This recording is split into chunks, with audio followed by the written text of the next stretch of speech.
ตอนนี้บ่าวไทยก็ยังรอท่าทีมงานเนาะพี่น้องเนาะเพิ่นยังเข้าธนาคารหน่อยนึงพี่น้องเอ้ยเขาเวียกอยู่ธนาคารหน่อยนึงเนาะแล้วก็แล้วเวียกแล้วก็สิเดินทางไปหาทีมงานอยู่เมืองเซโปนเนาะพี่น้องเนาะบรรยากาศยามเช้าๆพี่น้อง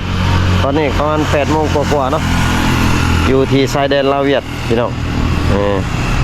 บรรยากาศโคตรได้เลยยามเช้าๆเนาะ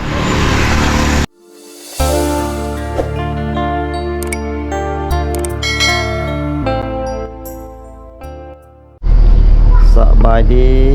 ดียามเช้าๆเนาะพี่น้องเนาะวันนี้บ่าวไทยอยู่ที่บ้านแดนสวรรค์พี่น้องเนาะอยู่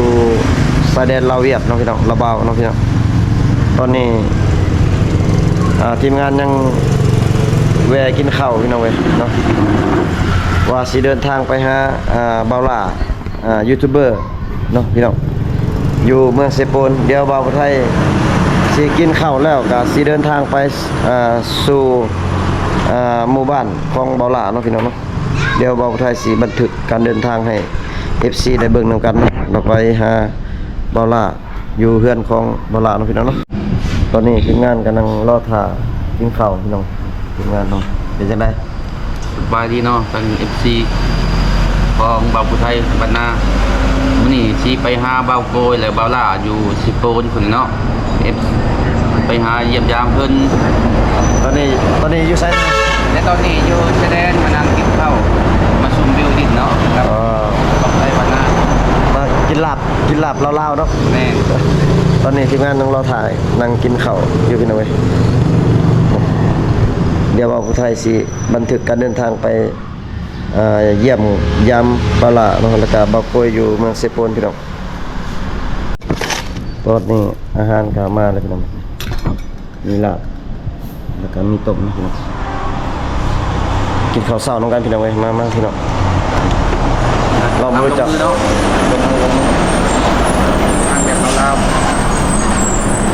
กินลาบมันพี่น้องลาบตอนเช้าเนาะ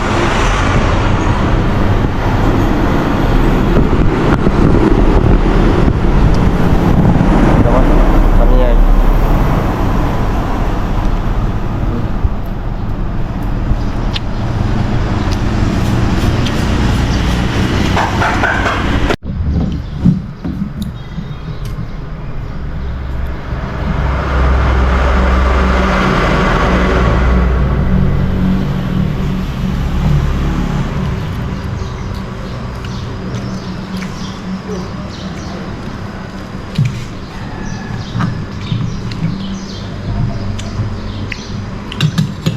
ทำยังไง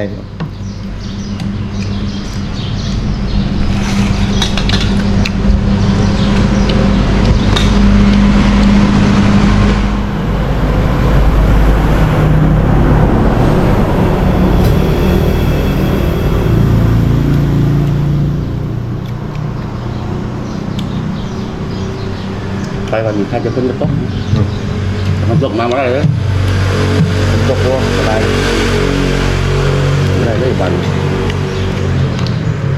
แค่มันมืดเยอะตอนนั้นเราตกบ้านเขาตอนนั้นที่บอกมาหัดสุโขนพอดีคนส่งใครจะมาขึ้นไปไหนเขาเจ้าแต่มาชวนกันเอาก้อยเตะ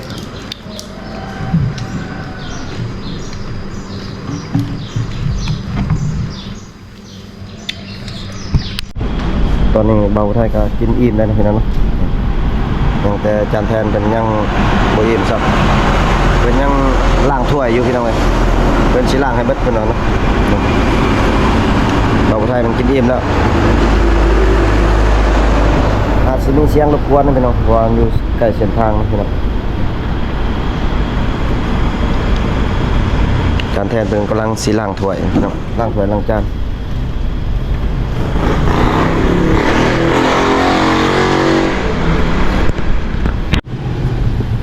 ตอนนี้แม่นทีมงานก็กินข้าวอิ่มแล้วนะพี่น้องกินข้าวอิ่มแล้วก็สิเช็คบินแล้วก็สิเดินทาง ไปหาบ่าวหล่าแล้วก็บ่าวโกยพี่น้องเนาะอยู่ที่เซโปนพี่น้องนี่ได้ไหมเงินนะเซนชิป จังหมอ จังโมงหนึ่งหน่วย Đừng lịch, đi sách xuống thay nâng, thử เซ bỏ. นชิปสิ6 โมงไป8 โมง8 โมงกลางพอดีแล้ว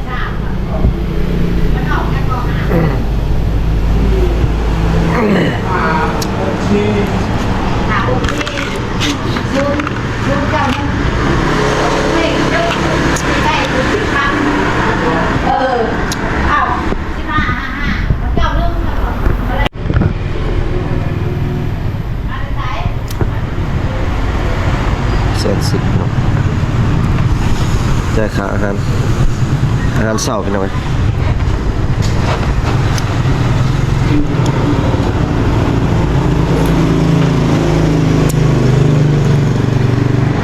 เดี๋ยวไป1 ล้านบาทพี่น้อง1 ล้าน 1 แสนแล้วทีมงานก็สิได้เดินทางไปต่อนะพี่น้อง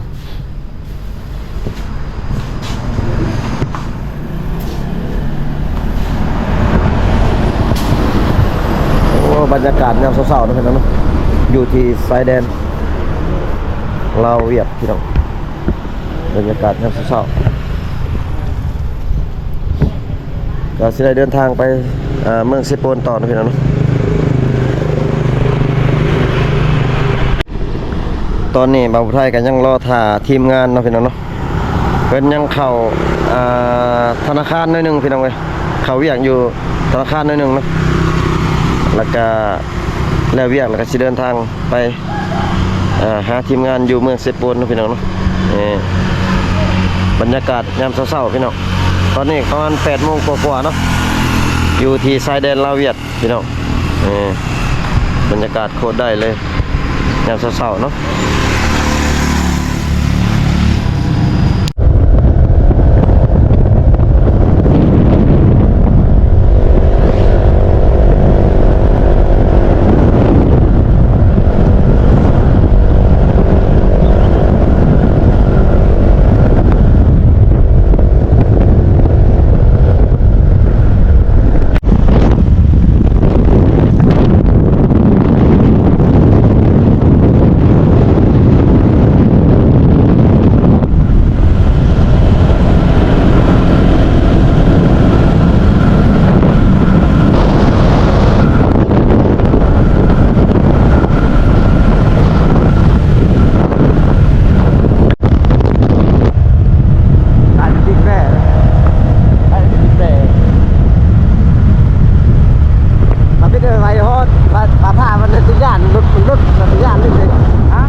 ตอนนี้ก็มาฮอดเฮือน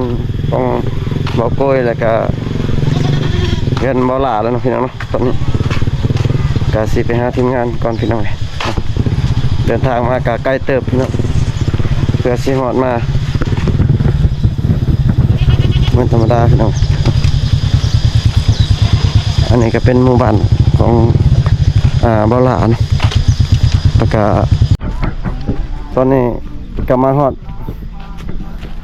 เพื่อนของบ่าวหลาแล้วเนาะฮอดเพื่อนของ ไม่น่าเอามาบ้า นี่พี่น้องตอนนี้ฮอดเพื่อนของบ่าวหลาแล้วกัน